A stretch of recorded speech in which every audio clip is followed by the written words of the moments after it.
everybody, and welcome to 3C Woodworking. This is the second part of the Matthias Wendels inspired pull up desk. So, here you see we have it trimmed with a piece of dark walnut with a chamfer going around the edge. That's going to be the stop.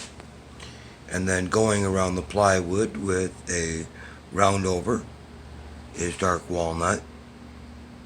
And then coming here to the back, we have I don't know, like a backrest or whatever you would call it, that lines the top.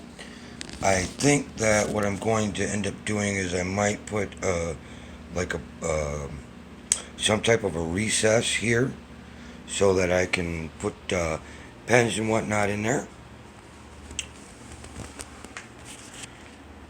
It has a nice slight overhang. Moving around to the back, as you can see,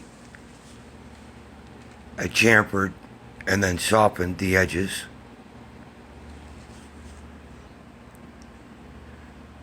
The lighting isn't that great, but those have been, let's see if I can get it better. You can see that they've been rounded over as well to kind of smooth those out.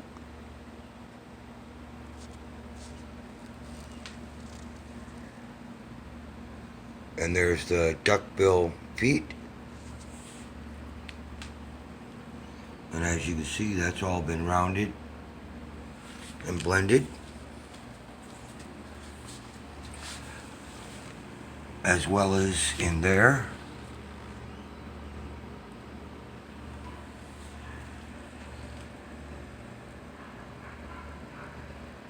This part has remained flat. They haven't been rounded. And I decided also to put another board along the top,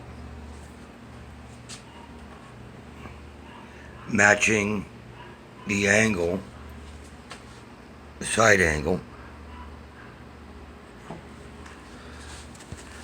and then secured that in place. Let's see if you can see that. Secured that in place with a screw, glue, and then a walnut plug. So that'll hold everything together, and then that's it. And while we're here, we might as well go ahead and look at the shop real quick. Here is the cabinet with some of the drawers in it. This one down here just happens to hold a lot of my gauges and combination squares. And then my caliper. I love that thing. That thing really comes in handy. So, and that just goes right in there. And then these drawers just slide right on in. These drawers were done with box joints using the 1x4s, which actually is like 3/4 of an inch. And then as you can see, I made some cleats for those to slide on. None of the cracks have been filled in. There's no drawer fronts or anything. I just kind of left it raw. And then here's another drawer. This one is just butt jointed. And then I joined it together with glue, and then the brad nails. Same thing here. These ones just have cleats on the bottom, like that. There's enough weight in the drawer to where it just slides in and out. This one I need a handle for, because that one's got quite a bit of weight. That's got a few things in it.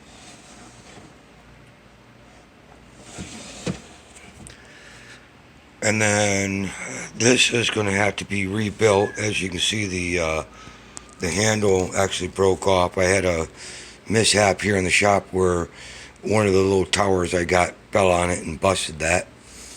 But the problem is this router box is too big to fit into the new table saw stand.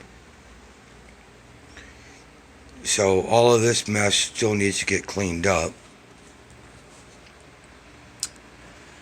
There's the Vegas Nights template that I used to burn that design. I think next time I'm going to use aluminum tape.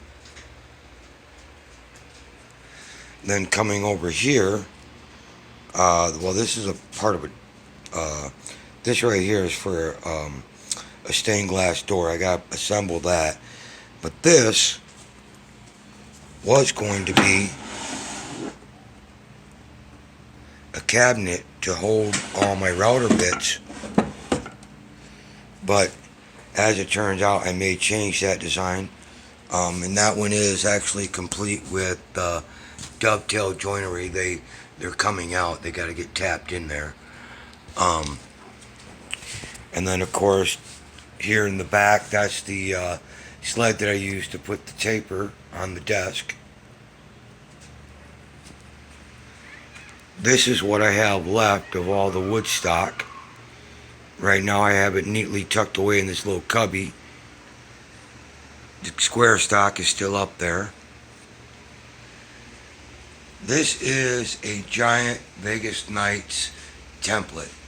It's sitting, I don't know if you can see it or not, but it's just simply sitting in front of one of my cabinet doors that I had made with the Vegas Nights gray. And then down over here I have my various jigs. Let's see if we can pull one of these out.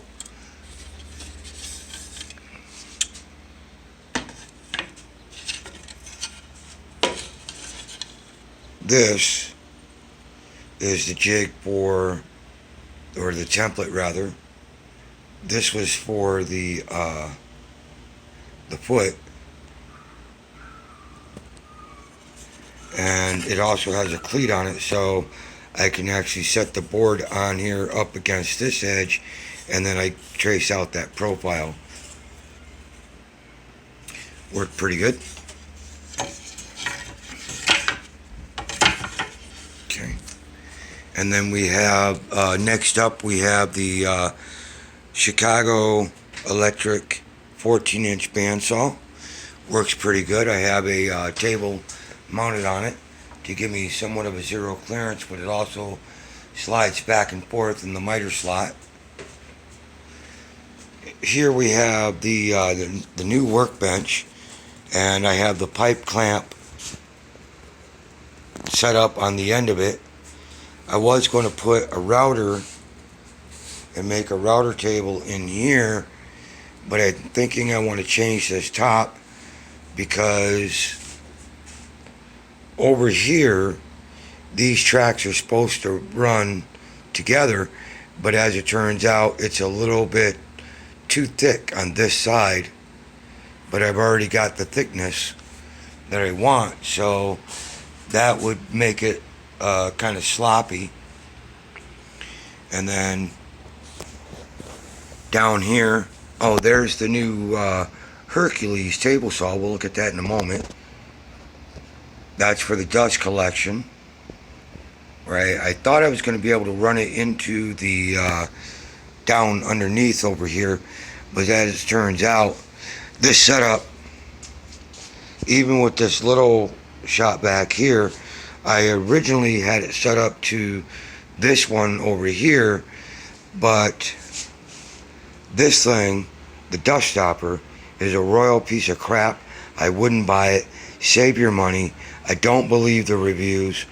You know, it tells me right here on the cap, see if I can do that, tells you on the cap that this one is supposed to go to your, that where you're sucking or your wand, and this one is supposed to go to your vacuum. Now, like I said, I originally had this set up